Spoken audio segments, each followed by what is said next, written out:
Okay, we'd like to welcome everybody out to Law and Licensing. And we'd like to recognize Representative Elison. Thank you for coming. And then anybody else that would like to introduce themselves? You could just say start here. Okay, we're going to. Brian Olmstead, Executive Coordinator of Student Advocacy Services here in the Steve Galen with the Youth and Care Programs with the State Board of Ed. Nick Schoenberger, also Youth and Care. Then we'll go here. Good morning, Anna Thomas with Voices for Youth and Children. Lucy Watson, read it. Good morning, Kathy Davis, Suicide Prevention Specialist here at USC. Eric Christensen, Chief Medical Examiner. I'm Michael Staley. I am the Suicide Prevention Research Coordinator at the Medical Examiner's Office.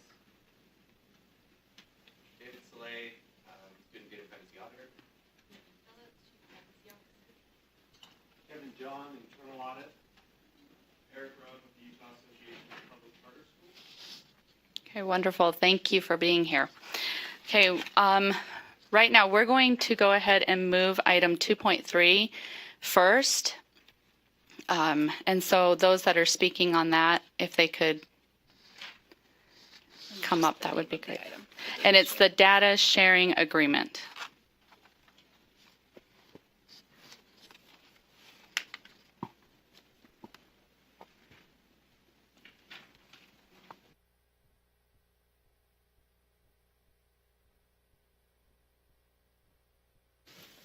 I'm going to let you talk. Okay, introduce yourself. Good morning, my name is Kathy Davis, and I have the honor of being the Suicide Prevention Specialist for the state of Utah. Today, I just wanted to talk to you about our work and how all of our work supports USB's aim to provide an opportunity for educational excellence for each and every student. This requires advocacy, focus, and prioritization of effort. And one of the imperatives is that of educational equity. And I was looking through, and it states that the Utah State Board of Education will set the general statewide conditions in which each student can excel, including equity of educational opportunities, culturally responsive practices, and the end goal is to promote each student's academic success, and I'm going to emphasize well-being, because with emphasis, we need to focus on that. We believe we can prevent suicide. We envision a world where our young people are connected, develop necessary skills, and have access to the care they need. Zero youth suicides is the only acceptable goal. We will ramp up efforts to ensure we get there. And this is something that I came up with. I said, if we can imagine suicide prevention as driving a car, then statistics are what we see out of the rearview mirror. It's important to look in the rearview mirror to know what's behind us, but we ought to be focused on what we see through the windshield, that of hope, preventing our kids from ending their lives. That's what's in front of us, and that should be our ultimate goal. Yeah, and you probably need to know, and I will probably defer to our suicide researcher to just corroborate the data. Wow, that's a New York Times crossword puzzle word. Anyway, so if you wouldn't mind, we are in a state of emergency here in Utah. Suicide is now the leading cause of death for our young people ages 10 to 17. And I think that they will be able to also support that data. It was something that is of such supreme importance that when we looked at our data and we looked at it longitudinally from 2011 to 2015, we observed that we have had a 141% increase in youth suicides, ages 10 to 17. Now, to give you a comparison of what that is nationally, we had a rise of 141%. The rest of the nation, their suicide rate, it rose as well, but only by 23%. So we requested help from the CDC, and this is what they identified. Approximately 19% of youth ages 10 to 17 considered or planned suicide in the past year, and 8.6 reported a suicide attempt. Risk factors for suicide ideation and attempt include being bullied at school or online, substance abuse in the previous month, being female in the 10th grade, non-white, and low parental education. And then as far as what we can do about it, it's supportive family environments, community environments, school environments, and peer environments all reduce the odds of suicide ideation. I'm Whitney Phillips, Chief Privacy Officer here, and I'm not the expert on this, but do you have any specific questions about the data sharing agreement, or would you like to hear from Representative Ellison or any of the medical examiners? Board Member Milnett. This is for you, Chair, because we're getting some background information on suicide and the uptake on that. But my question is, here we're looking at where our discussion is about agreements that either we should engage in, and so Whitney. Chair, I do have a question for Whitney. Then, what is it that we're sharing? There is a long list of data that that is being requested. I actually read that. I've read what that is. Data. But can you just give me an overarching, what is it from this office that we're sharing out with Voices for Utah and the Utah Department of Health? Oh, those are very different asks. The Voices for Utah are student level data, but they're de-identified. And so that they won't see any student names or SSIDs, just information about a student. Those will be, the N sizes will be very large, so you can't re-identify. Want me to pull up? You see the list there, right? Chair, may I follow up? Thank you. So my question being, what information are we sharing, and is it overarching to numerous children, or is it hot pockets of where these suicides are happening? And I realize that that's kind of a random term, but I realize that sometimes we do end up with hot pockets of suicide. For the medical examiner request, they're only asking for data related to those who have died of suicide. Okay. So just a subset. And so the Voices for Utah Children are asking for what? They're asking What is it, for. and why are they taking that? Let me pull that document to know.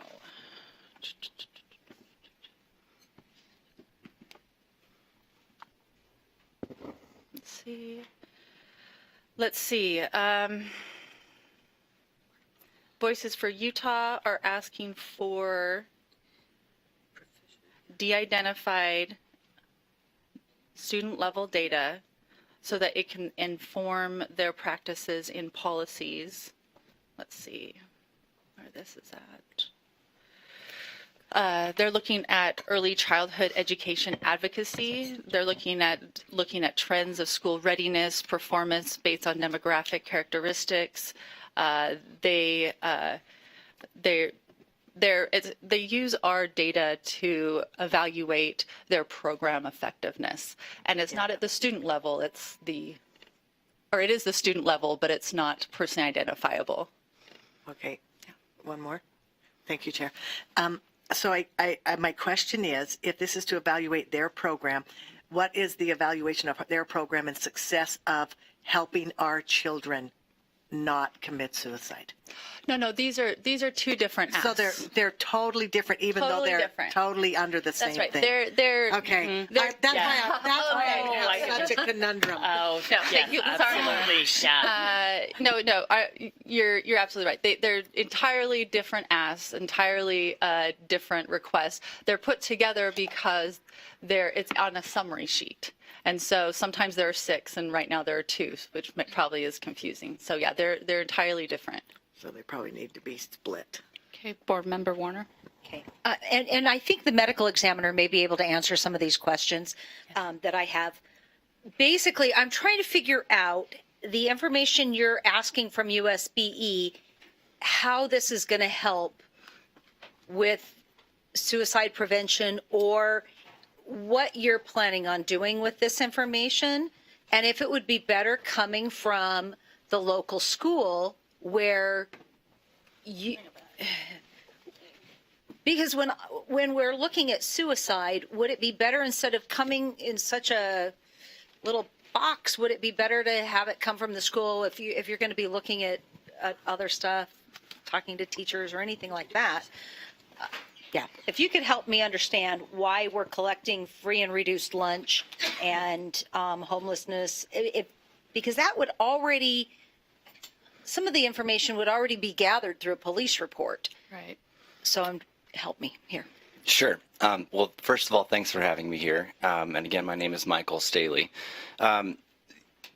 We went big when we asked I looked at what data USBE collects regularly and what could possibly be useful. And I went to the literature on suicide risk factors, known suicide risk factors, and protective factors. And homelessness is one of them. And we know that some of our students are homeless. Speaking to the police report, frankly, it's not standardized in what information the police collect. So sometimes I know that a student is homeless. I know that has been estranged from his or her parents for a period of time. But sometimes I don't know that. It's always interesting when we pick up the phone and we talk to an informant and they give us a new piece of information. And USBE does collect that information in a routine, systematic kind of way, which makes this data very valuable to us.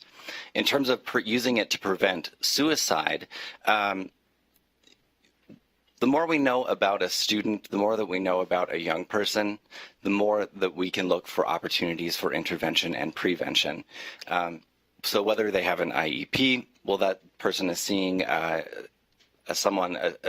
special kind of educator, and they're getting a special kind of attention in the school system. And that's an opportunity for prevention. That's an opportunity to do mental health kinds of screenings in our schools as well. If that's where we know with our limited resources that we need to focus, then that's where we need to point our compass.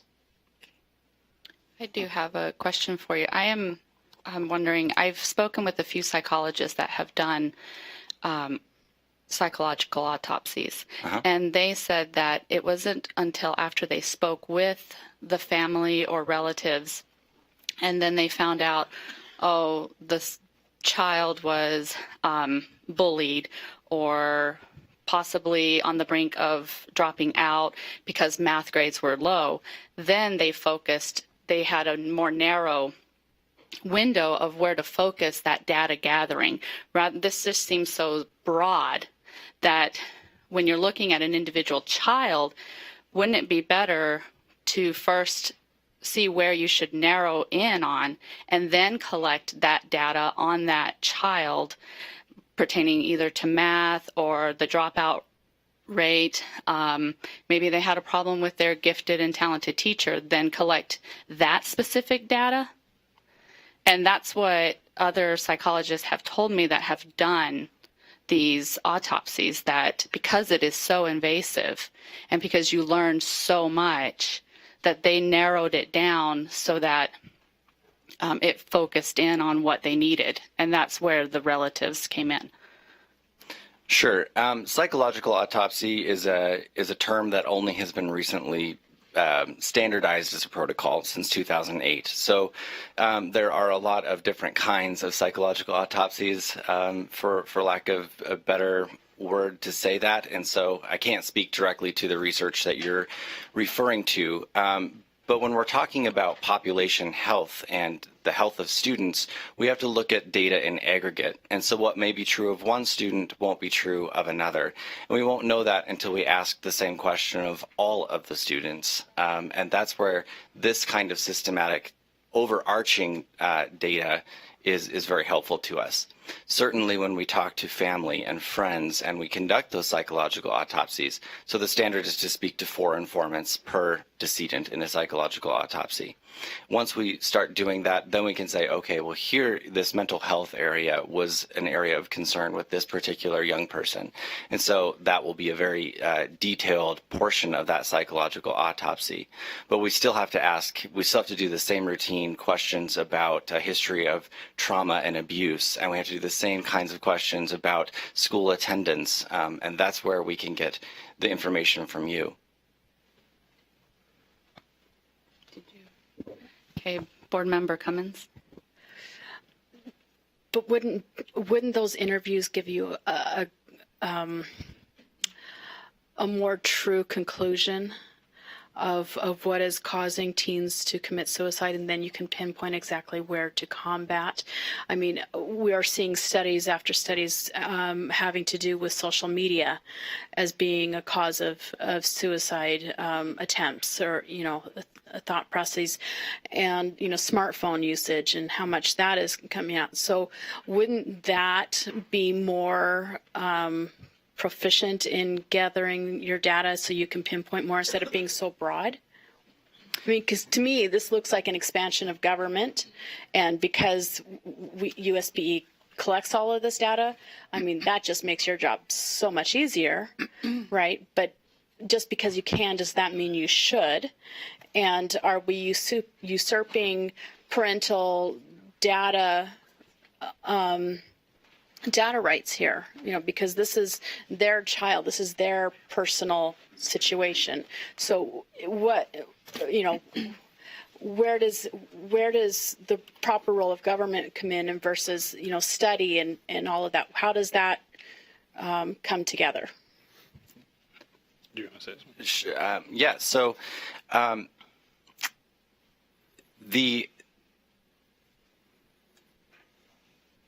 oftentimes when I talk to a group of 4 individuals, what I learn from one person conflicts with what I learned from another person. And I perhaps Whitney can help me with this, but I think the reliability and the validity of the data concerning student attendance, for example, is probably going to be more accurate than what a friend, or sometimes even what a parent, especially if that parent is disengaged from their child, could possibly tell me.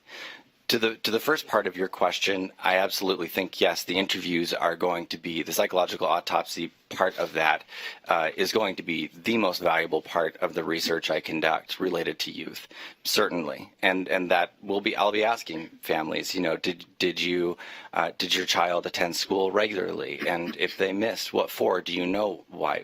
But having this data in the background to say, well, the school says that they missed 6 days, the parents say, oh, they never missed. That's an area of concern. We say, okay, so there's a discrepancy here.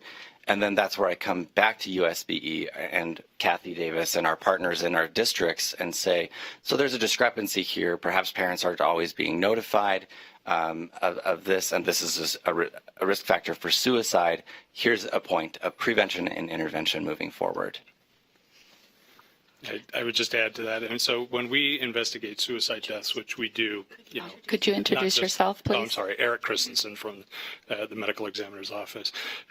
We look at them, certainly very broadly. We do a lot of one-on-one, not just for children, but for all ages, looking at the details of what happens with their life. By the time we are done looking at a case, even before Michael was in the office, I would frequently speak to siblings, parents, friends, coworkers, a whole long list of people, and each of these people have a different perspective on that individual. And by the time I'm done doing a suicide investigation, I frequently know that person better than any of the individual people in their life, simply because I was able to talk to their, all of those people who knew them, as well as get their medical records, find out what they were telling their psychiatrist, their counselors, all of those things. And all of that together becomes the aggregate that we use. But again, to your point of, can we approach this from, talk to the parents, talk to whatever, gather all this data, and then focus our data requests. We can do that, but I think, as Michael said, what we get there may or may not be reliable from them. Many times it will be, but it may not be. And as part of the Department of Health, what our mission is to attempt to reduce these public health crisis, reduce this number of suicides in youth, and to do that, needing the as broad a data as we can get to figure out what are the risk factors. I mean, that's the whole reason Michael's position has only existed in our office for less than a year, and was put there with the aim of, trying to find out what we don't know. And that's where we are. There's a lot of things that we don't know. What are the true risk factors for suicide? You mentioned, cell phones and data usage and technology usage. Those are things that are at this point associations. We don't know what their causal relationship is. There is certainly a relationship with increased depression, with increased use of cell phones and all of those kinds of things. But what we don't know is, for example, what we've seen over the years in car crashes. For example, just because someone is intoxicated doesn't mean that's the reason that they crashed their car. Maybe they crashed their car at that moment because they dropped a CD on the floor.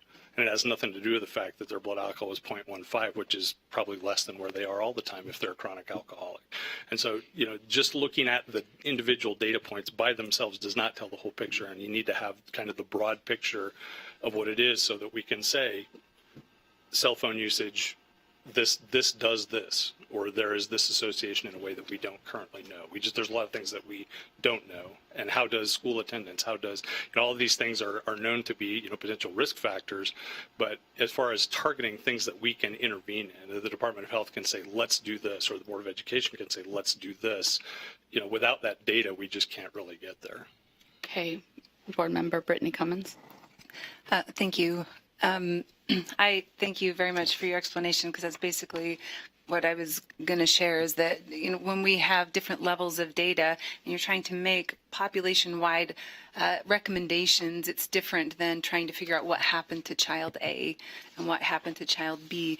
And so I would like to speak in favor of approving this particular data request, because I do believe that their intent is to find some of those overarching things and to help us as parents and as educators and as families to really target what we can do to help prevent suicide. So, Chair Bolter, I know Representative Ellison is here. I don't know if he wanted to speak to this particular topic. So, okay.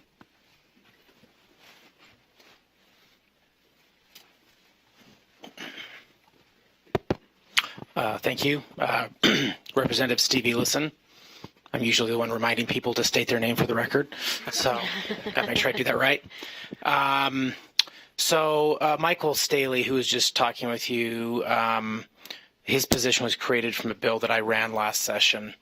As our youth suicide rate has escalated, we have realized how much we don't know about the causes and reasons behind it. And last year, this data is not finalized, but there was approximately 45 adolescent suicides. I think just last week we had an 11-year-old die, which is absolutely tragic. When you get into the data research field, compiling as large a database as possible to look for correlations between the data and certain trends is a basic academic principle of research. After they hired, after Dr. Christensen, he's very modest, he never refers to himself as a doctor, but he is. After they hired Michael, I compiled a list of questions that would be helpful to know. There's been a lot of hypothesizing in the media and by different people and groups about what is driving our rate. It is very complex, and there's no simple answers. Mental illness is often a significant underlying reason, but there can be other factors, adverse childhood experiences. Myself and Superintendent Dixon attended a seminar in Boston last summer from a pediatrician that's world-renowned on adverse childhood experiences. And I believe 8 of the 11 top causes of mortality, there's increased risk if there's 3 underlying ACE scores for that child. The number one by far cause of mortality related to these ACE scores is suicide. If they have 3 or more ACE scores, they're 11.1 times, I think, more likely to die by suicide than a child who doesn't. By gathering this type of data through this data sharing agreement, we'll be able to start putting the pieces of the puzzle together. A few weeks ago, I was in London, and I looked at the Rosetta Stone. If you don't know what that is, that helped us to decipher hieroglyphics. Right now, we're kind of on the verge of gathering the data necessary to start connecting the dots. Just this morning, I received an email from a suicide researcher with some troubling and insightful information that hopefully will help put policies in place to reduce our suicide rate. So I know that there's a balance in everything that we do, but having lost a relative this past year, a young man to suicide, and looking at the grief the family goes through, I can assure you that is exponentially more painful than the counter side, the offset of what, may be in question with releasing this data. So I would strongly urge you to approve this this data sharing agreement. I had an opportunity 2 weeks ago to go out and visit the medical examiner, and I'm sure Dr. Christensen would be willing to give you a tour of their facility. It's a brand new facility out by the Department of Public Safety. But I can say it's a very sobering experience when you walk into a room that's filled with bodies, and new ones are being wheeled in. And when there's a child there, it confounds you about how we stop that from happening. So I would hope that you can play a part in that. Thank you. Board Member Lisa Cummins. I too have seen the Rosetta Stone in person. It's quite large. Yes. A lot larger than on the book cover. And I understand where you're coming from, and I understand that data is vital for research. My concern on an equal concern on a more personal level, I've stopped 2 of my children.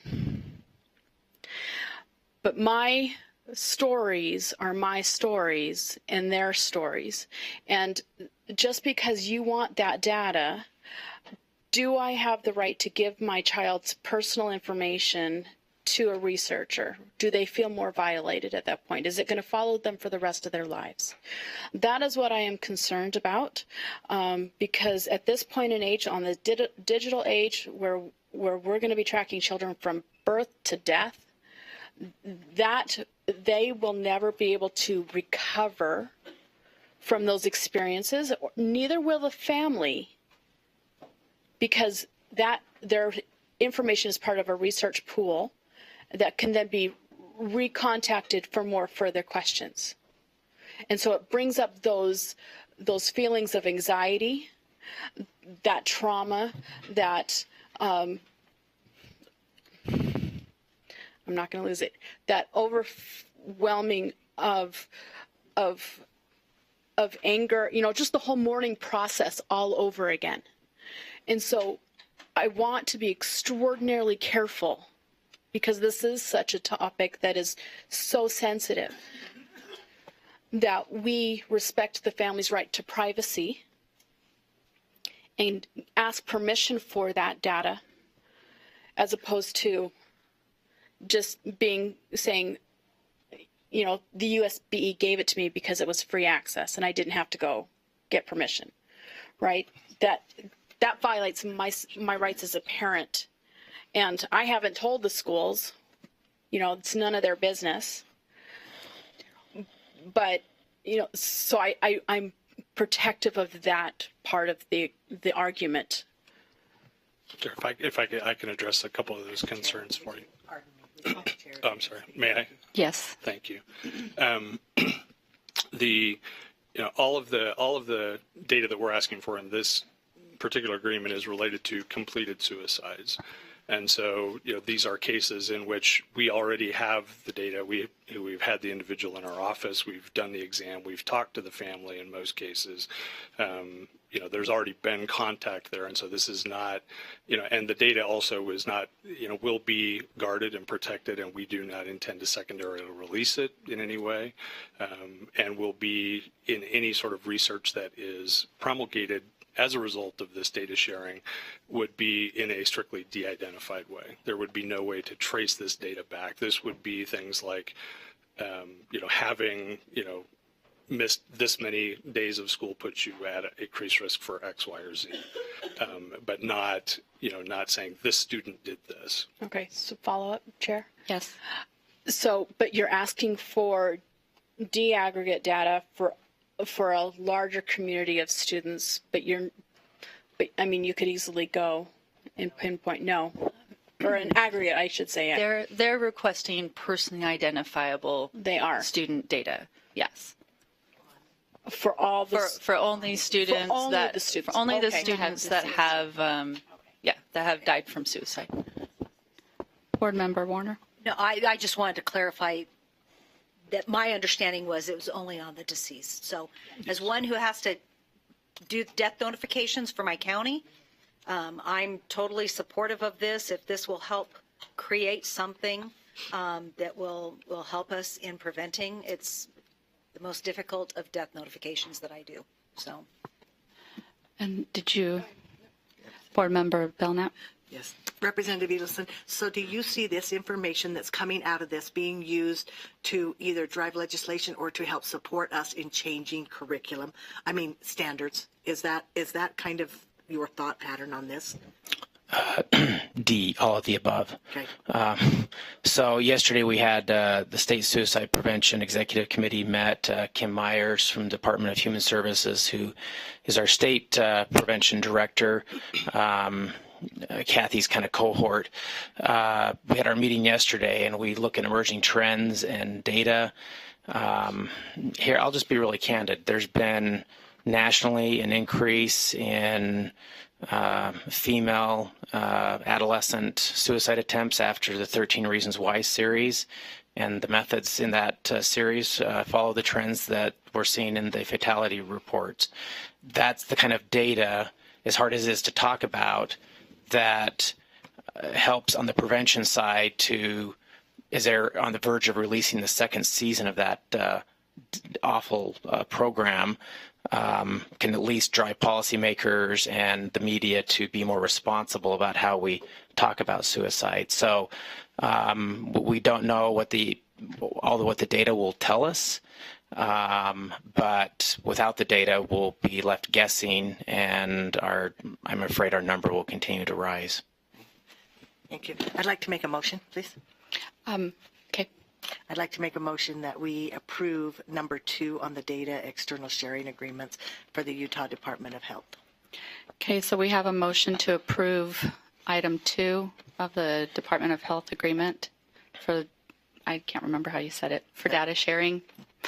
Do we have any discussion to the motion?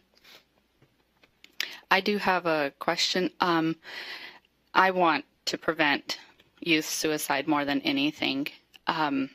My only concern is that I do not want to trample on the rights of parents with this data and be so driven to create prevention programs that we push aside the rights of parents. And you mentioned that you spoke to relatives and parents.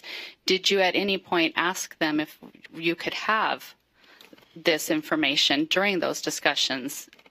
Because I'm sure that if a parent is wanting to answers, that they would be more than willing to give it. And then it seems like in your bill it says, as relatives of the deceased are willing, gather information from relatives. And I know that we own or we hold this data, but it is still the student's data, and upon their death, I would hope that we could be in agreement that it would belong to the parent and not just to the USBE to do with as we wish. May I start addressing that? It's a valid concern. I will say that if you ask a parent who's just lost a child, can you tell me specifically about what their attendance was in terms of a percentage? And a lot of those questions, it's not information that's, I couldn't answer it. Maybe my wife could, but I mean, a lot of it's just not as readily available. Right. Nor the job that Michael has is an unbelievably difficult job to have to dwell in this world every day. And to limit the interaction with the families who've just lost a child as much as possible is absolutely our desire. Right. So a lot of the data we're gathering, frankly, you can get a lot more candid data from Facebook, and that's what they do. It's just posted out there willingly. And the CDC report that I was just reading this morning on suicide, they went out and gathered the data from Facebook pages. So the data is already there. And I think it's just a matter of, do we want to put the families through the additional burden of asking all those questions? Or do we want to simply share the data that has already been aggregated that is this data, I would say, is much more high level in terms of personal data than the stuff the medical examiner gathers on the scene when they arrive at the deceased individual's home or through later interviews. No, my question is, during those interviews with the parents, at that point, couldn't you ask them to be able to collect their child's personally identifiable information from school and then have them sign an agreement or something? Not ask them each of those points, but just ask them at that point if you could. If I might pitch in here. Yes, we certainly could do that, because most of the time, over 90% of the time, we're going to be speaking to parents. A psychological autopsy is an emotionally raw, straining experience for the people that I encounter. It is lengthy. It can take up to 2-4 hours. And anything I can do to reduce the burden on parents, I will do. And that is why I'm coming to you, so that's one less step that we have to do in that psychological autopsy process.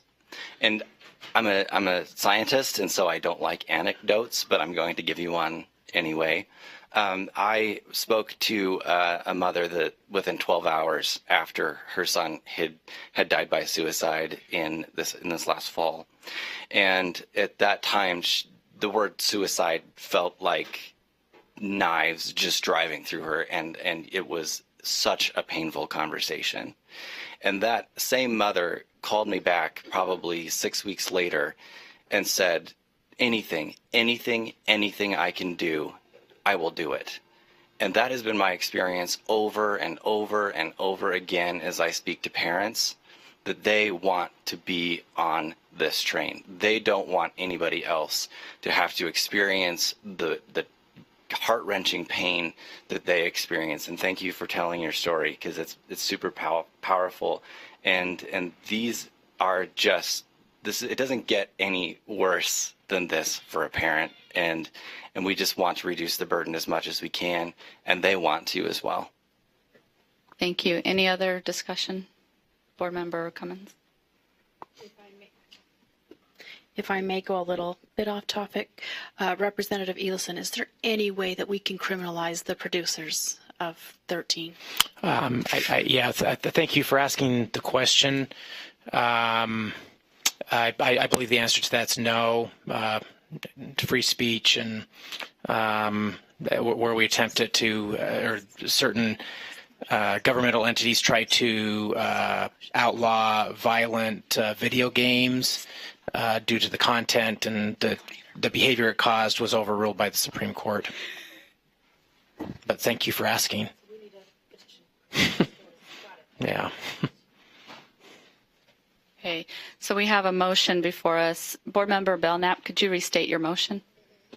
Motion is to accept number 2, the Utah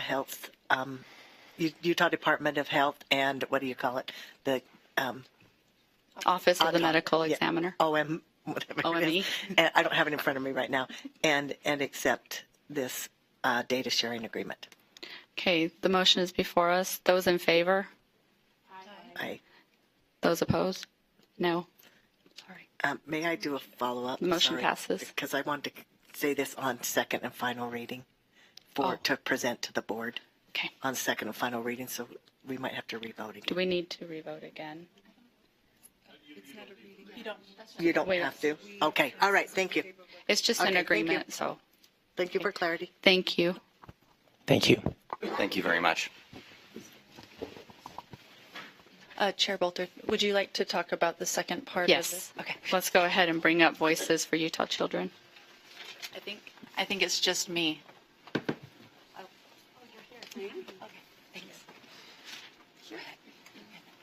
Morning. Hi, Whitney. My name is Anna Thomas. I'm a senior policy analyst with Voices for Utah Children. Go ahead. All right. I guess, does the committee have any questions? Does the committee have any questions on this data request? I'd be happy to give a general overview of the request. Okay. Yeah, this is not as important or weighty as what we were just discussing. So, but it is important. So Voices for Utah Children is a policy research and analysis organization that also does advocacy for policies and issues and programs that impact Utah children. And my particular area of research is early childhood services and education. So I may be coming to you in the future for KEEP data in this same vein. The request is fairly basic.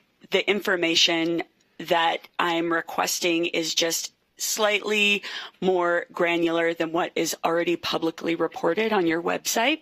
So as a policy analyst, I can go to the USBE website, look up SAGE scores, see how various groups performed.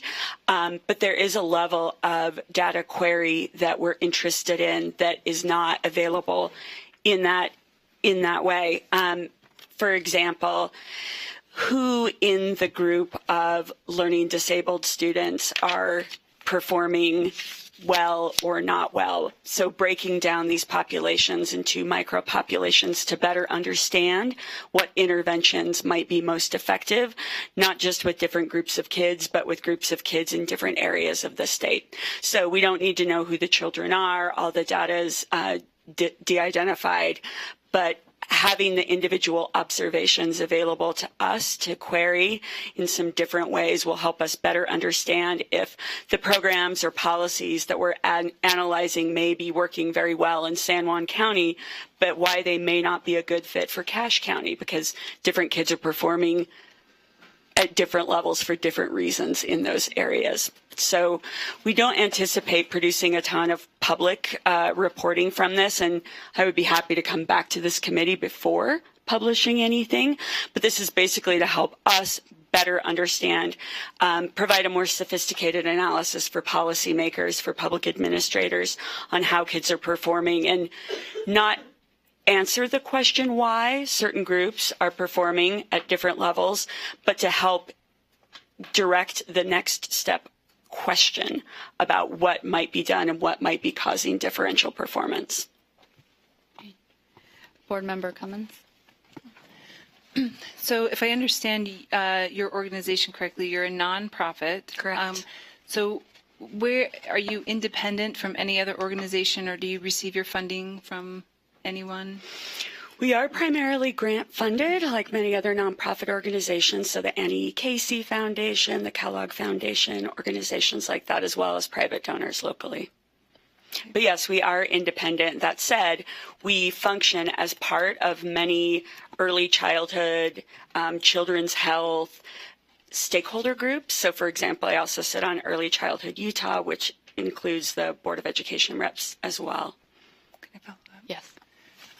So when you compile your research, then it's just a driving force for you to advocate for certain things.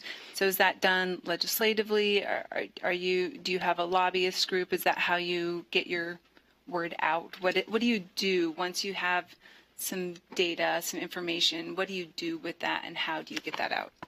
So the goal is to use that information to advocate for policies that are better for Utah kids. So that can include giving information to legislators, participating in structuring programs, working directly with public administrators. There are some instances where we would make our analysis publicly available. For example, if the governor's budget is published and contains elements that touch on children's issues, we may write an op-ed or give an interview to the media about how we see those policies impacting our subgroups. if that answers your question. Okay, Yeah. just one last follow-up. Yeah. So when you talk about you may give some of this information to legislators, et cetera, in what form do you do that? Is it like one-on-one individually, or do you? And so I guess my question comes to, you as an organization have a goal, and you're trying to advocate for young Utah children, right? And so I guess, what is the process once you have this information? What is the value add to our system as a whole, and to whom does that value get added to? Excellent question. Our hope is that eventually the value would always be added to Utah kids and by extension their families. But so, for example, in the scenario you presented about speaking to a legislator, let's say, for example, that pulling something out of the governor's education roadmap, we identified that extending opportunities for optional extended day kindergarten is a good policy that, based on the research, we would like to advocate for funding for that statewide.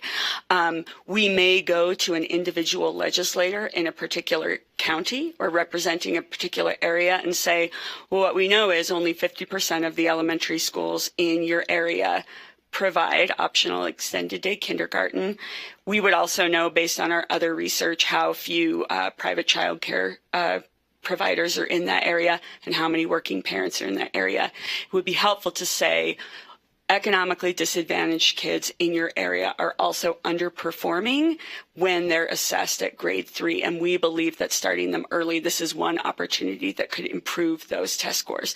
So in that case, it would be individually shared with a legislator or a representative to help them understand better what the unique needs of their geographic region may be. Oh, sorry, Tara. I guess my last question then is, how unique is your research? Are there other nonprofit organizations that this particular research might be redundant? Or are you guys one of the only ones doing this? We're pretty unique in that we focus so exclusively on research and analysis and reporting. There are other organizations that we work with, but I don't believe that they're looking at this aggregate data in this way. Most of our stakeholder partners tend to be focused on how their individual programs are performing, rather than looking at this bigger picture of how individual groups of kids are performing. So I believe it would be unique. Okay. Board Member Warner. Do you have to file as a lobbyist group? We don't file as a lobbyist group, but I do register as a lobbyist, and several of my colleagues do as well. Okay, so here's my concern.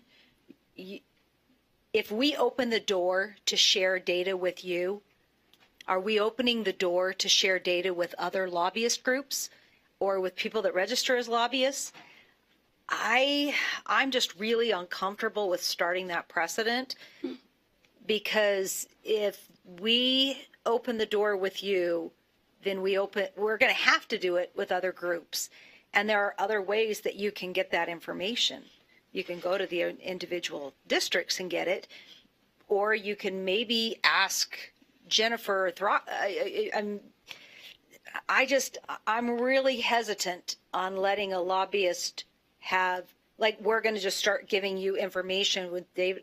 I may be missing the point, but I'm okay with government agencies, but I'm not comfortable at this point moving forward with that. So I just won't be supporting this. I just want you to know why, because I think we'll have to open the door for everybody else. Thank you. Okay, I'm seeking, or are there any other Board Member Lisa Cummins? Who else do you share your research with other than governmental entities? So I should also preface this by saying I'm very new to Voices for Utah Children, so I'm probably not the best to answer all of the different ways that we share, but we do share with the public when it's appropriate, just to help people better understand how their tax dollars are being used or how their children are being worked with through different programs. So we might share a report through the media, public interest groups like ours, other nonprofits. Okay, so your research would then go to other nonprofits and be extended outside of Utah. Not necessarily for this project. This really is more to assess what's going on here with our students to help better direct our research and understanding of what young people, how they're performing and what they need. Okay, so if you have, can I ask this? If you have, may I chair, continue? If you have that data already and you've already exhausted it for this research, will you then use this data for other research and go outside that scope then? No, there's an end date for this, and we would only cover what we've included here. If we wanted to do anything additional, we would come and make an additional request.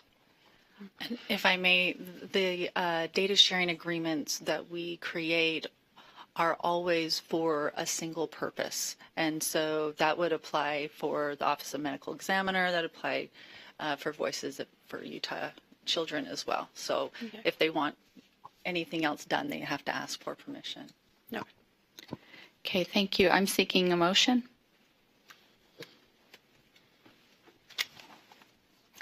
I move that we accept the data request for Voices for Utah Children. Thank you. Sorry, my computer went blank. Okay, the motion before us is to approve the data request for Voices of Children, for Utah Children. Sorry. I could see I need to do more promotional work here. I'll be back. So any discussion to the motion? Okay. Those in favor? Those opposed? No. Motion fails. Thank you. Thanks.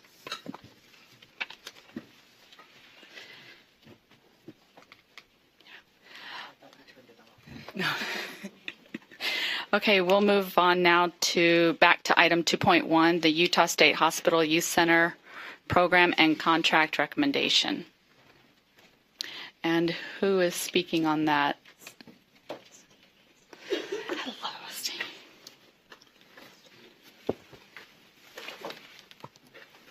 My name is Brian Olmstead. I'm the Executive Coordinator of Student Advocacy Services here at the State Board. And I hope this is an information item. That's how it was supposed to be created? It does say action? It says action, but when I spoke with Angie, I believe she told us that this was for information. Information, yeah. And maybe seeking direction from us, but more information. Okay, yes, this was, as an update of the work of this project, and of course with the reorganization of the committees, kind of getting everyone up to speed and talking about what's happened here. So we're talking about the youth center at the state hospital and the combination of these dollars with youth in custody, and yesterday in the full board meeting it became a fiscal item, and so it was kind of a little bit the cart before the horse. But I'm trying to think. So I'm wondering how much history we need, and maybe I should be quiet and I'll answer questions. Maybe we should start there. Would that be a good place to start? Perhaps a little history, Okay. since I think I'm the only one that knows some of this. So the history of the state hospital and the education services provided there, and so it's an education contract with the Provo School District, so it flows to the state board, specifically to Provo as an LEA, because the state hospital resides in their district boundary. So they provide the education services there. It's been, I can't even say when it started. It's many years ago. But what we've seen is the funding has been flat. We talked about that yesterday, and so as costs increase over time, Provo School District has not been able to fund the complete program with the dollars given. And what we're looking at is the youth in custody line item. It fits very well. It blends the language of the two statutes was almost identical. And by combining those, we'll see an increase in funding, but also it provides Provo as a district to organize the educational opportunities at the state hospital like we do with any other state facility or residential treatment center. All of the services provided with our youth in custody program, it would mirror that, and it would become a better program design for the state hospital. And so what we're looking at, some of the actions that need to happen are an extension of a memorandum of understanding. We've had that with Provo. We were hoping to be maybe finished with this before the current one has expired. We're not going to be, so we need to extend that for a year. We're looking at, with some carryover funds, being able to help them with their, I guess, loss of funding, local funding. So we're looking at some fiscal help for them. And the goal is by the 1920 school year that this program would operate as a YIC facility under that funding structure, and their ask would be appropriate to their expenses, and we would just move forward. Okay. Board Member Belknap? Thank you. Brian, I have a couple of questions. What do you mean their loss of funding? Their local loss of funding? So they've had to provide local funds in order to fill the gap. So okay, so it's not loss of funding, it's that they don't want to fill the gap. Well, or I think from their side of it's a loss of their local funds. Okay, so that's what you're talking about. Okay, I appreciate that. Another question? Yes. Okay, and if we take the YIC money and we incorporate it with what is this again? With the hospital, okay, with the MOU, are we going to make a quagmire of, here's the YIC money now, and is Provo area going to get distributed twice? Or is it going to take all the money and distribute it equally by numbers of students in different areas? So it would be funded, is more to the second, it would be funded like a YIC facility in the Provo district. So there are only a number of districts that have YICs. Petition, right. Okay. Apply for YIC. This makes logical sense to me now. Yeah. Okay.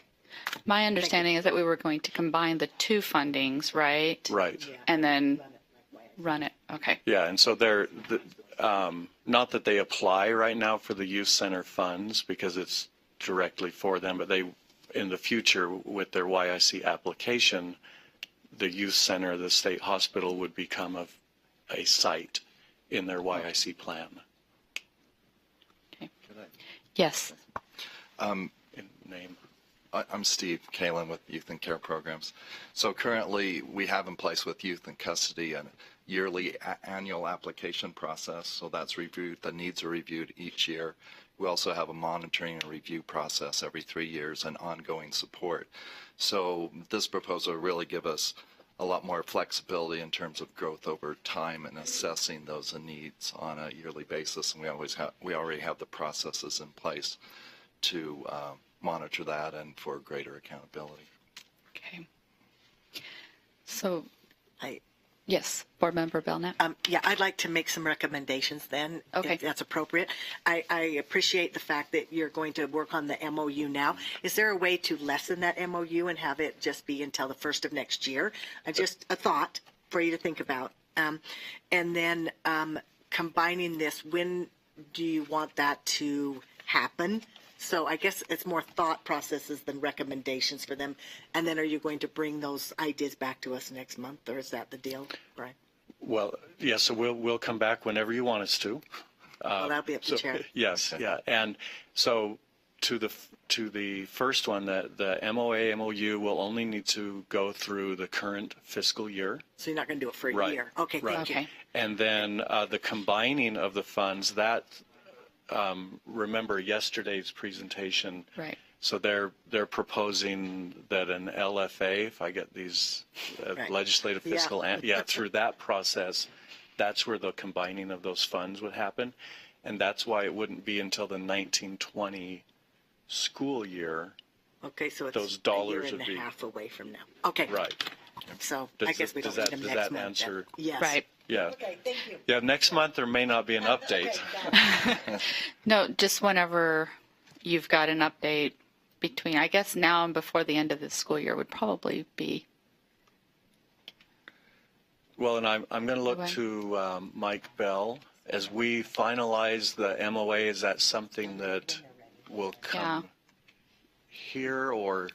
Just when they're ready. It can, if you'd like us to bring that back here before it goes on any kind of calendar. Consent, because it'd go consent calendar and Yeah, because it doesn't, it just. Oh, your MOU doesn't have to. it does, okay. So we can bring it back. Oh, We're all thinking differently. We're thinking about the end result. You're just talking about the MOU. so it just would need to just Just go on consent. go on consent. Yeah, Okay. okay. Because that's really the finalizing that and then the fiscal stuff is going to happen. Yeah, yeah. Okay. Great. Thank you. Thank you. Okay, so thanks. Okay, so we'll move to item 2.2, updates to USBE Data Governance Plan, Board Policy 3006. Hi again, Whitney Phillips, Chief Privacy Officer. In September of this year, the board approved last year.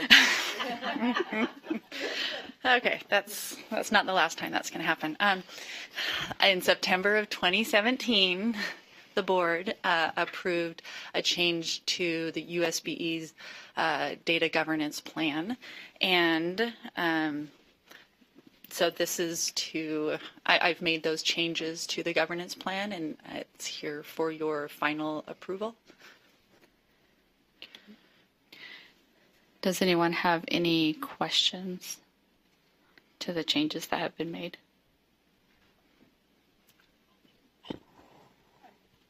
Oh, Okay, go ahead.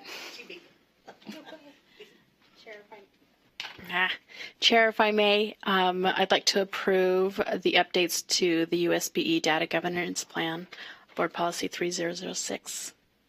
okay. The motion before us is to approve the updated version of the USBE Data Governance Plan 3006.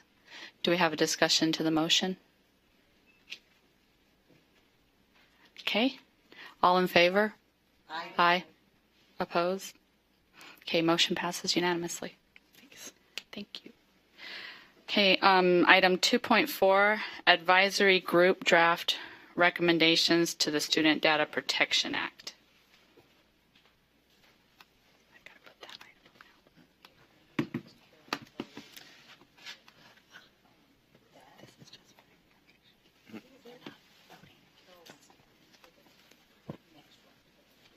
now. Oh, okay.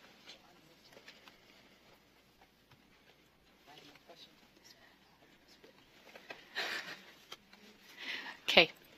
Okay, so again, I'm David Soleil, Data Privacy Auditor, work with Whitney, and we have both been working with our advisory groups, similar with the Data Governance Plan, regarding mostly just clarifications in regards to how the law relates to the federal law FERPA.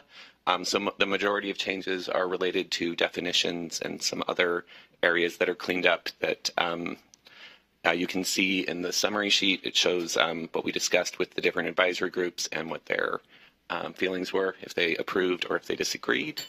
I'll gladly, both of us will gladly answer now any questions you might have. And this is just for information. We're not asking for any motion. Okay. Do we have any questions? Board Member Brittany Cummins. So it is an informational item, and so does this align with one of our legislative requests? Is that what this does? So we asked for, or what is? This was listed on legislative priority. Okay. It's still in draft form. There's no additional funding that we're requesting. Okay, so so this was one of those things on our list that we've already talked about as a full board. Is that correct? Okay. Yes. Any other questions? Okay. Thank you. Thank you. Is she? Okay. So we'll move on to item 2.5, R277613, the LEA bullying, cyberbullying, hazing, and harassment policies and training. And we'll go really slow until Carol gets here. Good morning. My name is Corby Eason. I'm out of the Student Advocacy Service session here at USBE. I have facilitated a subcommittee to do the updates that were required by law. We've met several times since July, and it's been going. We've been working on this project for about a year now, and also we are on a deadline. This supposed to have been filed back in November of last year, and so we have met with the subgroup, and we have brought the latest revision of the rule, and I can turn time over to Ben. Okay. Ben? Yes. If I may, Chair. Ben Rasmussen, Director of Law and Professional Practices. Just wanted to update the committee what we have before you as far as the revision today. Revision 5 is combining the previous revisions and the latest edits we made after the subgroup met in December. We updated the terminology after that meeting. And like Corby said, this is something that the legislature did direct the board to pass rules by November, so we are a little bit behind, but I think we have a good collaboration at this point, and revision 5 is the latest version of where we're at on that. Okay. Board Member Brittany Cummins. Sorry, I'm going to point out a real frustration with Board Docs is that you can't mark on your document. Yes. So anyway, so it's going to take me a half an hour to find the line that I was looking for. I just had a question, and I know this rule has been before this committee 102 times maybe, and so I apologize for being late to the game, and I can't find it, so maybe somebody can point it out. But somewhere in this rule, it talks about assessing students as far as trying to understand the hazing and places in a school where hazing and bullying take place. Is that 164? Is that, I don't know. Maybe not. Oh, right here, 174? Nope. It Hold on. uses the word assess. No, I know what you're can talking use about. I Control just have to find it. Why didn't I do that? 196 is the only place where. Oh, there it is, 196. Thank you. Control find. That's beautiful. Okay, so 196, it says, subject to the parental consent requirements of subsection 53A, 13302, and LEA shall assess students about the prevalence of bullying, cyberbullying, hazing, retaliation, etc. I'm just curious what that might look like under this rule. Like, is it just a anecdotal, hey, what do you know is the most difficult parts of the school or whatever? Chair, may I speak on that request? We allow local LEAs or local education agencies to determine how that look. We don't have no standard for that because what would work in a rural district may not work in a bigger district. So it could be done by a questionnaire. It could be done by shading a color on a map. Like, it's done different ways. So we don't give direction because we let local control. Follow up. Your mic. Anytime there's a rule, right, there is flexibility that we talk about in that, but there's also if a school was, say, audited for their application of this rule, I guess my question would be, if they're just being, fairly lenient and just asking students, how do you feel at school? Very anecdotally, is that sufficient to meet the request that is in this rule? My question would be, how would you like it to be done? I don't know. Yes, Board Member Belknap. Is there something in statute here that requires this? Because it's listed here. Help me, Ben. Is there something? Okay, if you'd help, and then maybe that will help guide our. Is it the requirement? Yes. Yes. While that's being researched, can I ask why was the language just limited to bullying, cyberbullying, and hazing, and harassment taken out? I know of several students being sexually harassed, targeted, stalking in that regard, and is that part of that? Is that another legal term that's separate from this, or what? Well, I think we realized that the bullying, cyberbullying, hazing, and retaliation kind of harassment can fit into those when we looked at that. So. Well, they've used a different word. They've replaced it with retaliation as well. I think that's going to apply as well, in the same way that Member Warner's talking about. Board Member Belknap. However, I know we're still jumping on this, but it does say on line 13 and 14, it does use bullying, cyberbullying, hazing, retaliation, and abusive conduct. That's what it was, abusive conduct. And what have they defined bullying or as? So I got to look at the definition for bullying. It's in the statute.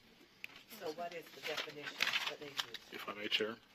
Yes. So just in answer to your question, Member Belknap, about that statute, that's the Utah FERPA statute. And so that's basically the limitations on discussing particular topics without parental consent, religion, money, different types of things like that. Which? Did you find the definition of bullying? Well, in here, in rule and not in statute, line 42 says bullying includes I gotta put my relational aggression or indirect, covert, or social aggression, including rumor spreading, intimidation, or listening to a friend to assault a child and social isolation. I guess that doesn't do it, does it? In the statute, it says bullying means a school employee or student intentionally committing a written, verbal, or physical act against a school employee or student that a reasonable person under the circumstances should know or reasonably foresee will have the effect of causing physical, and then there's like a whole list. It's in the, And it includes emotional harm, right. et cetera, and so which would all be part of the sexual harassment content. And I just wanted to point out that abusive conduct is also defined in statute, and it looks like it's behavior, from what I understand, it's directed towards an employee. So abusive conduct does not apply from student to student. It's student or parent to an employee, if I'm reading that correctly. So is there a way then we can apply it so that it's a student to student?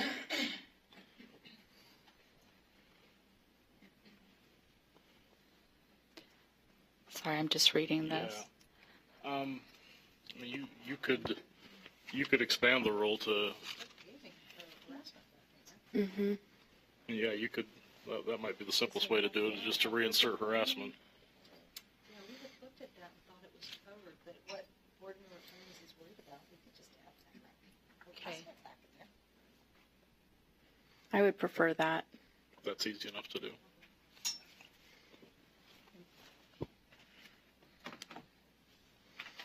Do we need a motion for that?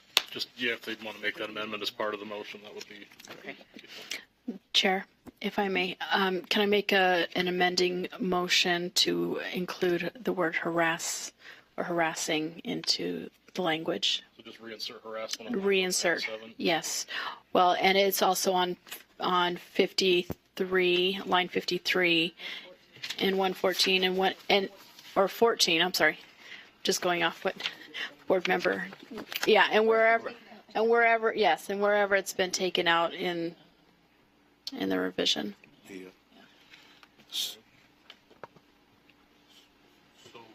Could I comment on Yes. that? So 53A, 11A, 102, the statute struck that word out. And so if you go back to the original bill, you can see that that word was struck out. And that was the reason why. Yeah. Yes, Board Member Warner. But can we still have it in? Even Yeah. though it's not in the statute, can we just? Yeah. Okay. She went. That's why. I knew there was a reason we had it out. Yeah. Well, Conduct is only for teachers, against teachers.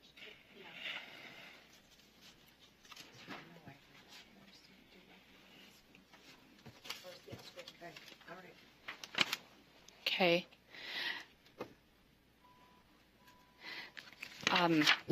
Do we have any other board member questions? she made a She motion. did. We have a motion before us with the amendment. So her motion was to approve this rule with the amendment? No, my motion is to reinstate the word harass to where it's applicable in the revision. Does that take I'm sorry, you have to tie it, so do you have to have a motion to accept the rule with an amendment to that? I think so. Yes. So, She can make the amendment first, and then you could make a motion to pass the rule, or you could do As it, amended? You could do it as one. It's however you want the committee prefers Okay. to do it. And I believe we have a public comment. If you can come to the table. Oh, are we not?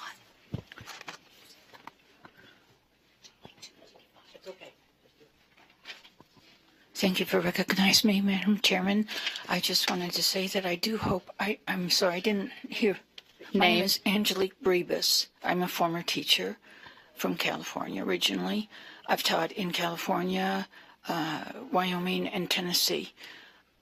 I just wanted to say that I do hope you extend the ruling to include harassment of the students towards the teachers, because unless the teachers have the support of administration to enforce their authority, they will not have the necessary ability to maintain order in the classroom and thereby protecting each child. They will not feel that they have the power to protect the children without them being protected by the administration to enforce the necessary rules to maintain order, to maintain protection of all the children.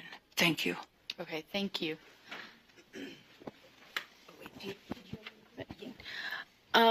Chair, if I may. Also, we would like to add the words abusive conduct on lines 295. Is that a motion? Or yes, let's make a motion first to accept revision 5, and then we'll. Okay. Does that make sense? Chair, if I may, can we accept revision 5 with amendments? The proposed amendments. Proposed amendments, including what was just stated to add on 295 of abusive conduct. Thank you. And the word harassment in where it needs to be applied. Do you want the board to approve that on second and final? Second and final reading, yes, please. Okay, so the motion before us is to approve R277-7. Nope, just kidding. R277-613 as amended on second and final first reading. Recommend that the board approve it on second and final reading. Yes, she did. Board Member Cummins? So just if my question has, Yes. And you just, how it works, we still have to do a model policy and a model training. but we have to have the rule in first. And I think your concern could be addressed in the model policy and training. I don't know that it would be resolved in a model policy because that would be basically strengthening a rule outside of a rule and causing requirements. So I guess my question is maybe this is fine, but I guess with the understanding that an LEA truly has the freedom to assess their student population how they see fit to gain that understanding of their school. So I guess it was just it's a vague term, and so I don't feel like a model policy should strengthen a rule or add guidelines to it because that's what it is. It's a model policy that shouldn't add to a rule, but I do want to make sure that when we say that a LEA will assess their students, that there truly is the freedom for a school to decide the best way to do that. So,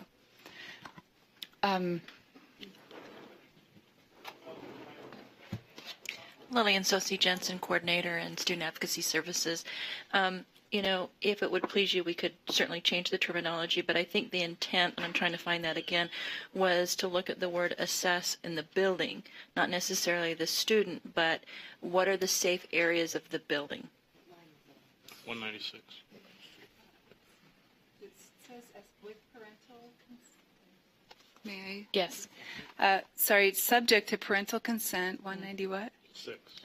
Oh, there it is. So, subject to parental consent requirements 53A 13302, an LEA shall assess students about the prevalence of bullying. So they're making contact with the student and they're asking them somehow, how do you feel about your bullying in our school, cyberbullying, hazing, retaliation? Where do you feel unsafe in our building, et cetera? And so we're asking a student these questions in some form or another, and so that's where I want to make sure that there is true flexibility for an LEA to make those decisions so that we don't come back and tell an LEA, oh, you're not giving this test or you're not following our model policy or whatever. But it truly is the freedom for them to do that in whatever way they see fit. Yes. So my question would be for Ben to adjust the language there, because in the committee, it was about asking the students around the safety of the building so that the admin would be able to see a clearer picture around, are there areas in the building that are more prevalent in areas of bullying? Like, for an example, if there wasn't a camera in a certain area and the students knew that. Does that make sense? The way that's used in the context does seem a little strange. I think Laura has. I have an idea, Chair. Yes. What if we just did an LEA shall assess the prevalence of bullying cyber? It doesn't say students about the. And then they can assess how they need to. And if they're assessing students, they would have to have parental consent, to do so. right. Okay. So that would be another amendment.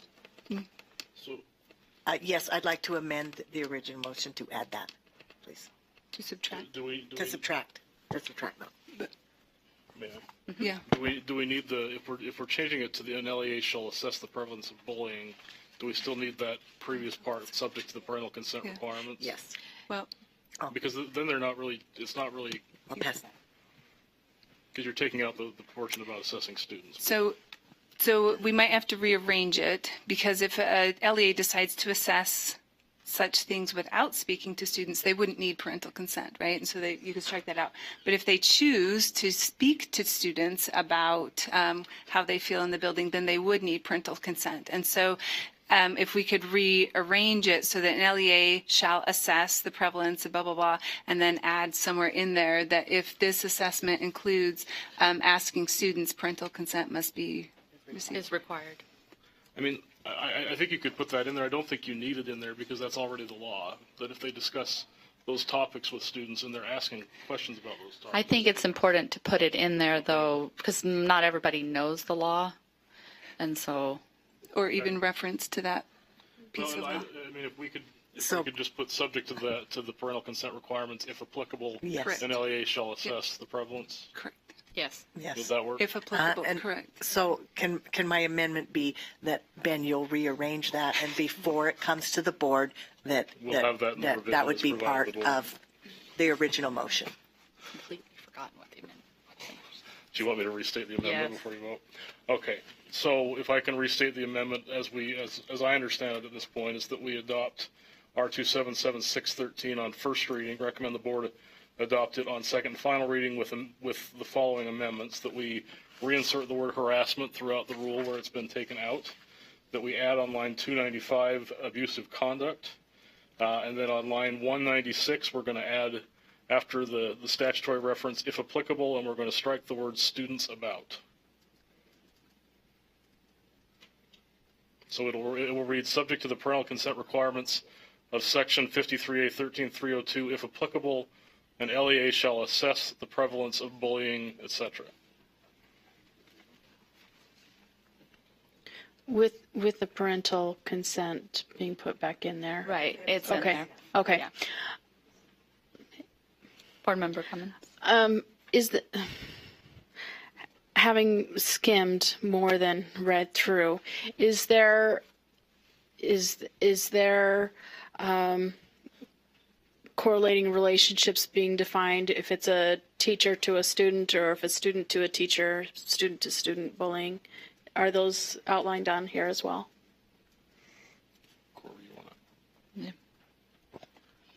Could you re-ask that question? Okay, so to the point, to the lady who just spoke to us, the teacher, is there is it really defined out here what the relations of bullying would be between whether it's a student to a teacher, teacher to a student, student to student, administrator? You know, is that highlighted anywhere on here so that we know that this is applicable to everyone? It is in the It is in the definitions. Yes, that's you. Yeah. Okay, so that is said in there. Okay. So the statute covers everybody, every individual in the building. Okay. Okay, so we have a motion before us. I'm going to go ahead and, do we have any more discussion to the motion? Okay, all in favor? Aye. Okay, motion passed unanimously. Thank you. Okay, item 2.6, R277-709, education programs serving youth in custody. This is up for amendment and continuation, and I'm going to have Ben. So I'll just start out briefly. R277-709 is up for sunset in the next couple months, so we do need to take action on this so that this rule will continue. What we've done in this amendment to what you have before you was draft 1, and in this draft what I've done is updated it stylistically to conform to our style manual. We haven't made a lot of substantive changes, but I think if you have questions about that, Brian and his staff can probably answer those questions for you. Board Member Belknap. I know you don't need to hear my voice, but I actually really appreciate this. Makes it much cleaner and easier to read, and all the terms are the same throughout now. Thank you. Any questions from the board, the committee? I'd like to make a motion. Oh, yeah. Okay, I won't make a motion. Board Member Brittany Cummins. Sorry. I'm going to figure out a way to mark these pages up. It's the last thing I do. I just have a question from a cobweb of a thought from being on standards and assessment forever ago. On line 15 and 16, it references advanced ed. I believe we had taken out specific references from board rule of specific organizations and just talked about board approved accreditation. Somebody can correct me if I'm wrong. I believe you're right, and I remember seeing that and thinking that same thing, that happened in between, and so we need to eliminate or change so it's. Yeah, so I move that we remove reference to that specific organization and replace it with whatever language we've used in other rules for that accrediting. If the committee can give me some just authority to fix that, I will fix that. Can make it conform to how we've used in other rules.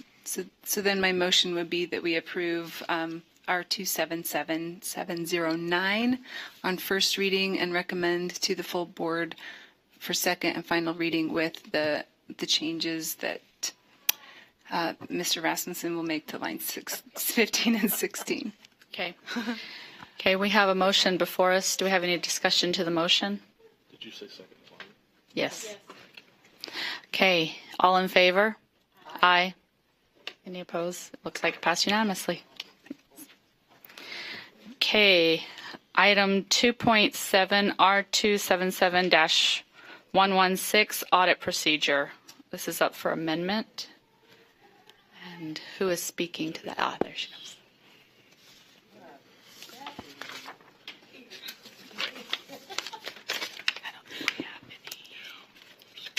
Are you ready to jump in then?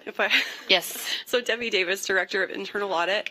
The changes that we proposed to R277-116, we talked about these in Audit Committee, and they recommended the changes to law and licensing. We wanted to make sure that this was discussed in public so that anyone could weigh in that would want to. And Ben, I know, talked with several superintendents, I believe, and we made some additional edits that you have based on those conversations, but largely the edits that we are bringing that we'd like to make to this rule. So first of all, there's several things that we've pulled out, and the reason we pulled those things out are one of two reasons. First, because there's a lot of things in this rule where the board is giving direction to myself as the internal audit director, and that doesn't need to be in a rule. It doesn't. Yeah, so those items can come out. And then the second reason would be there's several things that I do internally with my staff or as we do internal audits within the State Board of Education that, again, wouldn't apply to anybody outside of the agency, so it doesn't need to be in the rule either. So we think pulling those things out will bring a lot of clarity as we are working with individuals outside of the State Board of Education as we're performing audits. So removing some of that language, but we also want to preserve that we're not just taking out that language and letting it go and it's gone. So we have a department policy and procedure manual that spells out a lot of the duties that I have that I'm required to do based on professional standards, based on what the board has indicated they'd have me do. There's also some guidance in the bylaws about things that I'm required to do, and then we have extensive information in our policy and procedure manual about how we operate and do audits within the State Board of Education. So we have preserved that information. It's not that it's just gone. So that's mostly the information that we're taking out. Then the piece that we've added to this rule, again, to bring clarity to our LEAs and others that we might go and audit, has to do with corrective action. And we talked a little bit yesterday about a letter and a form that we want to send out, but really making that process clear so the LEAs know once an audit's done what's required of them and what's the process. And so that's the piece that we added a little bit. I believe it's section 3 with the superintendency. The superintendent will send out that letter, but internal audit will help facilitate the process so that there's not an additional burden so much on the superintendency in performing those actions and tracking what's happening with audits. So I'm prepared to answer any questions or if you have concerns on any line items. And Ben also helped a lot with this, so he can speak to it. If I can add just one thing, Chair. So you have two drafts in front of you. The draft 3 is the most current one, and what the difference there in draft 3 is that after we spoke to some of the representatives of the Utah State Superintendents Association, there were several places that talked about the superintendent or the auditors giving notice to the local school board. The superintendents felt that it was very important that not only do you send notice to the local board chair, but you also send notice to the district superintendent or the charter school director, because that's going to help make sure things get addressed and that the process works smoothly. So draft 3 primarily addresses that and inserts in several places that we would recommend the superintendent give notice to both the local board chair and the district superintendent or charter school director, so that they can appropriately respond. Okay. Hey, any questions?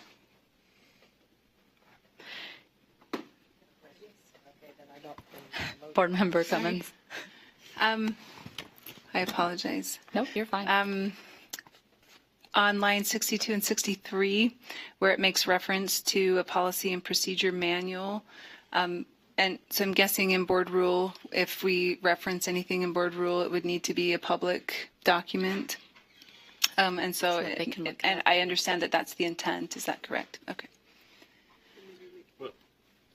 If you want to, we had this question, I think, came up in audit committee as well, as how do we make this policy and procedure manual available to the public? It's quite an extensive manual, and so we talked about, well, we'd have to go through this whole accessibility process, ADA accessibility, and making it accessible on the internet. And so I believe what we did instead was put in language, if you would like it, you can request a copy and we'll send it to you, and then we don't have to take the time to make the entire manual. Is that correct, Ben? That's correct. The other option that the board could do if it wanted to is if the board wanted to be able to review this manual and actually incorporate it into the rule, you could do that. Although again, it goes back to the whole point that Debbie's raising, that this is staff instruction as opposed. It's not a manual that applies to LEAs necessarily. It's how her staff is going to operate internally. But if the board wanted to have absolute authority over that and have that incorporated into the rule, that is something that we could incorporate by reference and have a copy available to people through our rulemaking process. Sorry, I am new to law and licensing. So You're going to use that? So I guess the question is if something is stated in the rule that we will do something in accordance with blah, is it automatically incorporated? So you would have to use the words incorporated by. I mean, there's a special procedure for incorporating outside information by reference into the rule. It would generally add another section and say, this is the version of this manual that we're incorporating. This is where you can find it.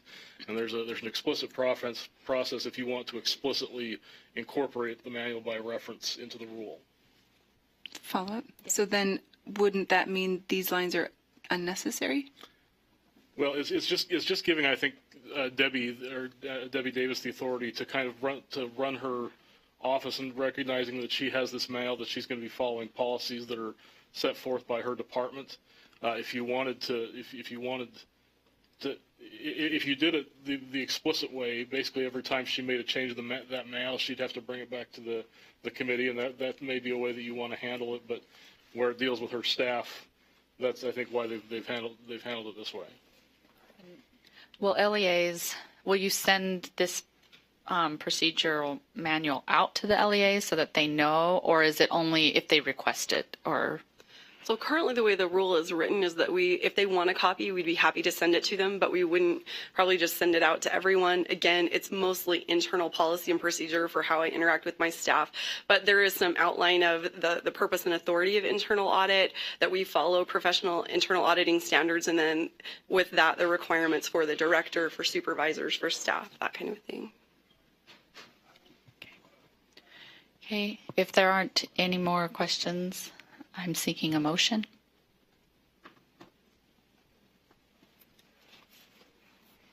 Board Member Belknap. I make a motion to accept our 277-116 draft 3 on first reading, and this is second? This is second reading because audit committee read it on first. On second reading, and to send to the board for final reading. Okay, we have a motion before us. Any discussion to the motion? Okay, all in favor? Aye. Okay, motion passed unanimously. Okay, item 2.8, R277-719, standards for selling foods outside of the reimbursable meal in schools. Do we have anyone here to give us taste tests? What might could be sold? Chef Pro or whatever the legislature. So if I may, Chair, this is another rule that is set to sunset in March, and so that's why we've brought it before the committee this month so we can get that reauthorized. We've made some stylistic updates to bring it into conformity to the rule writing manual, and I think Kathleen Britton can answer any questions you have on the substance of the rule at this point. Kathleen Britton, Director of Child Nutrition Programs. Okay, do we have any questions? Board Member Belknap? This would kind of go back to what Brittany had asked before, and so this is on, you kept it on line 29. So this Richard B. Russell National School Lunch Act, that never changes, correct? Because Correct. it's an act, okay? And, yeah, but you've taken it out of reference just because now you've stated what it is.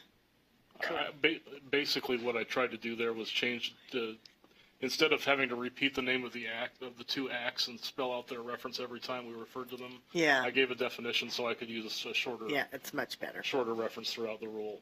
But even if something like that is amended, then we still have the original act in there. We don't have to change the rule. Okay, and then Chair, I have another question. It's a sidebar. It's a squirrel question. Yes. With school lunches, do some schools purchase school lunch from other schools and serve it at their schools? Like, I know this was happening before, that there was a traditional boundary school and then a charter school nearby, and they were buying school lunch from there. They can bend to another school. They can bend. But that's not part of this rule. This is a okay. squirrel question. Okay. So it didn't belong Okay. there. Okay. All right. Thank you. Okay, any other questions? Okay, then I am seeking a vote. It takes her forever to find her I notes. am because- sorry. Maybe there should be a way that we could. I know. So we can like put notes or something. And I did make notes in the place you can make notes, and they are gone. And they Just disappear. FYI. Yeah, they don't stay. I've tried it. So, they don't. So you do have to click the little check mark, and it's supposed to save them, and I checked it, and now my notes are gone. So I am very sorry to waste your time as I scroll through this. Somewhere in this rule, it talks about a waiver that can be sought for CTE programs, and I was wondering if you could. So that's 102. Thank you. I'm going to use Control Find, much easier here. 102. Okay. So That's the waiver part. They So normally this come is- off 3 times per year. So the way the rule was written, that they can have, so this rule is part of the federal guidelines. We had, our state agency had to come up with a ruling for smarter snacks as part of the new regulations. Our agency decided that we allowed them to have 3 exemptions for any other parties they wanted to do or that kind of stuff at the sites. CTE has a lot of other programs that do food, and so that's why we wrote that in there, to allow them to have a little bit more leeway. But we've encouraged them over the last few years to develop items that are healthier in their program. Okay, Board Member Brittany. Go. So under these current, and I'm guessing they're based on certain federal regulations as well as this rule. So I know in the past, when I was growing up, there was kind of a program where you'd have a student store, and and that was part of a program where you'd learn and you'd market and you'd sell something on a continual basis at a school. So is that no longer allowed under? Correct. The student stores have to follow the smart snack regulations. They can have student stores, but they have to serve healthier items. So, sorry. Yes. So they're not considered a fundraiser? No. Because the fundraisers are limited by a certain number, so a student store wouldn't be a fundraiser. Okay, thank you. And Board Member Lisa Cummins. Mike. So you're saying no more chocolate bars? I'm just Correct. But my If you question want is, to take federal funds. if you want to take federal funds, got it. We got to work on that. My question is, does this affect ProStart at all? No, that's what these waivers Is that what we're are talking for. about? The waivers So- for CTE to have a waiver to do a meal or some other thing. Okay. Okay, so can, ProStart is a separate program. They don't sell the food to the schools necessarily. They make, as I understand it, they make the product and learn within their classroom. right. This is for CTE classes that are maybe the DECA Club and the other clubs that actually do a business project or something like that to try to sell their product. Is that? I'm still learning on that part, but okay. Okay, so selling chocolate, of which I think I still have a couple of bars if anybody wants them. So we don't get, okay. Just want to make sure we're set on that. Okay. They'll still be able to sell chocolate, right? Yeah, cookie dough. They're fundraisers, and they're not supposed to be. It's to help the. Sell them in the student store. That's how they get around it. Is this, and this is federal law? Wow. If you want federal funds, Oh, you cannot have. so we just need to walk away from federal funds. Board Member Brittany Cummins. So do I understand this rule applies to in-school selling? So they're selling a student to a student, but they can take a fundraiser flyer home and sell chocolate to their Correct. neighbor. This is only right? during the school day. Okay, so this is during the school day. You can't open up the doors to the cafeteria and say, we're selling chocolate to raise money. Okay. What about football games or soccer That's games? after the school day. So I still get my stuff there. Okay. You just can't have your football game at 12:01 a.m. Right. Yeah. So in state games that happen during school hours, what happens then? They're at Rice Stadium at you. Yeah, they're not on at school the district property. Board Member Belknap. Okay, so I just want to ask this question. I'm not sure it's for you. Okay. But, so Ben, what constitutes then a fundraiser? If a school store is raising money for students, is that not a fundraiser? Is fundraiser defined in the federal regulations? Is that where? I'm not quite sure, but if school stores, they can still have a school store. The items that they sell just has to meet the smart snack regulations and criteria, which is school hours. during the school hours. There's So the they can serve products that, as long as they fit that criteria, and even vending machines, as long as they fit that criteria, they can still do it. And there is products out there that they can do. Follow up?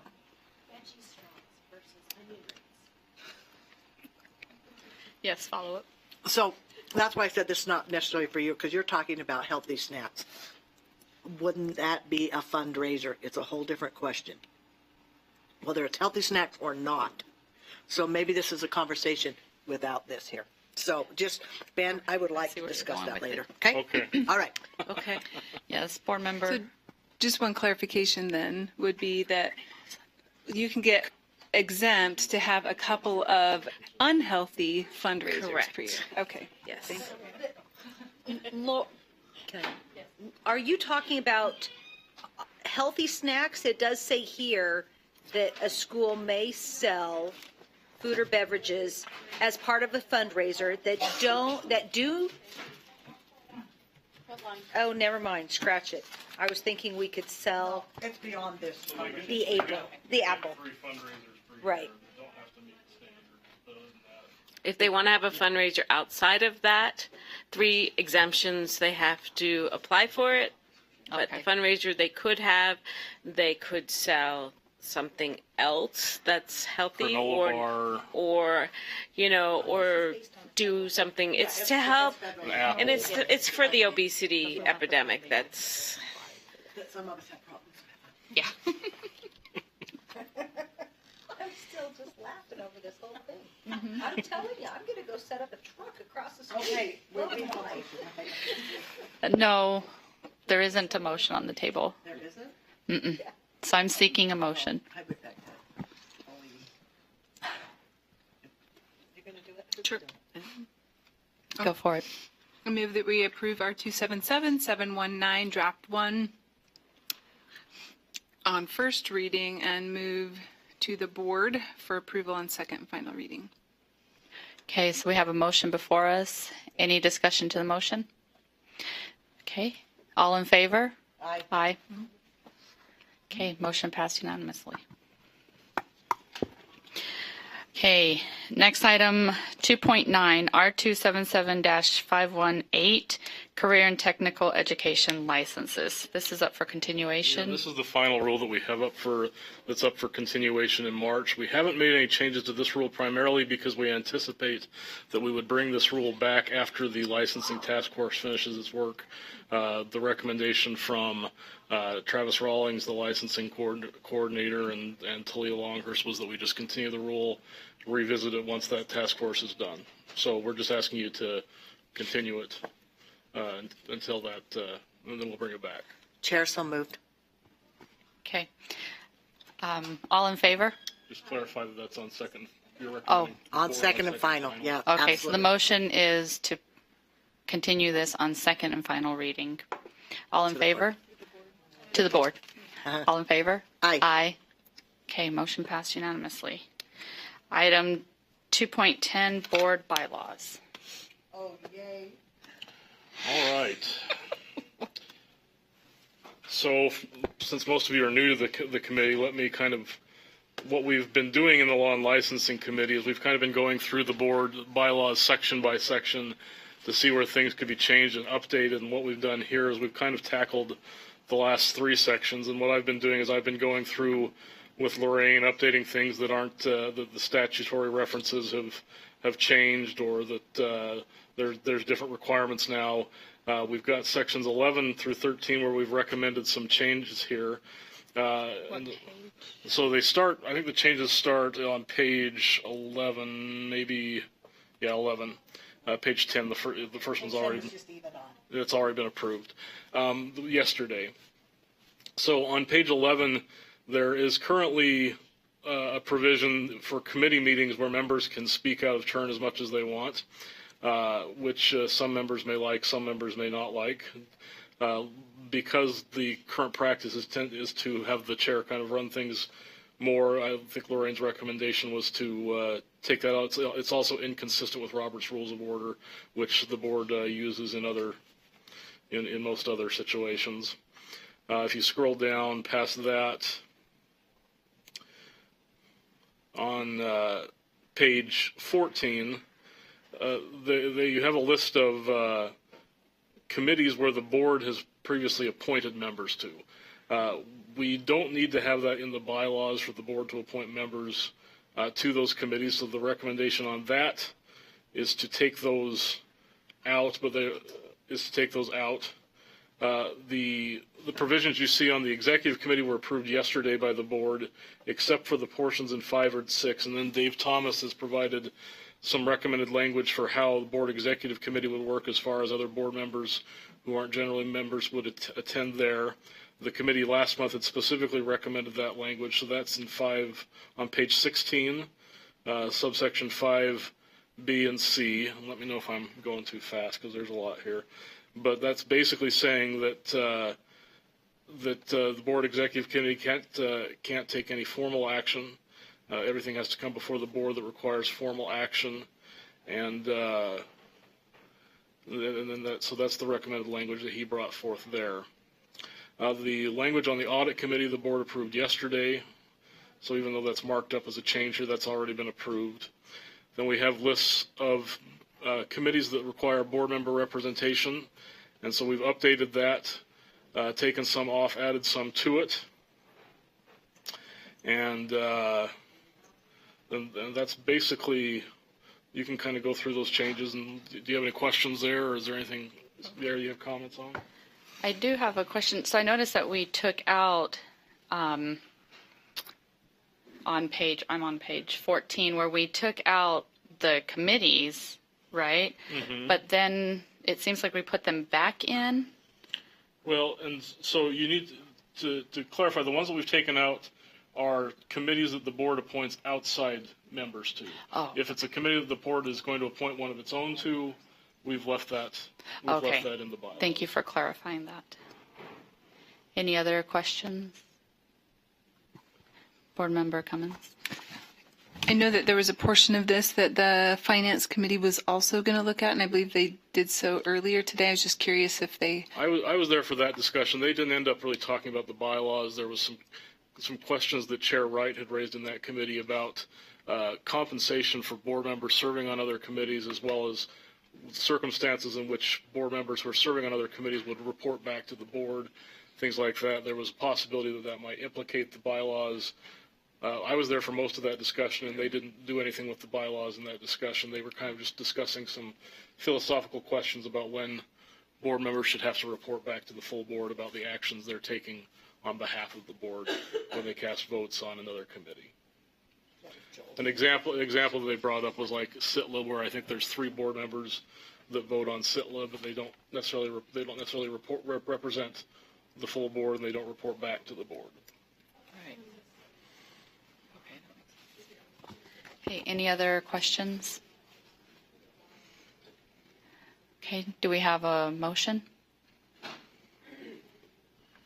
Board Member Belknap? Yeah, I'd make a motion that we approve these changes to the board bylaws Okay, on second and final reading. We don't need readings on. Oh, yeah, because it's not a rule, sorry. okay, so the motion before us is to accept the changes to the board bylaws. Any discussion to the motion? All in favor? Aye. Okay, motion passed unanimously. May I make a comment? Yes. That I so appreciate the cleanup here, and Ben, your time being taken to give us more clarity. Thank you. Okay. I guess. Yeah. Okay. All in favor? Aye. Meeting is adjourned.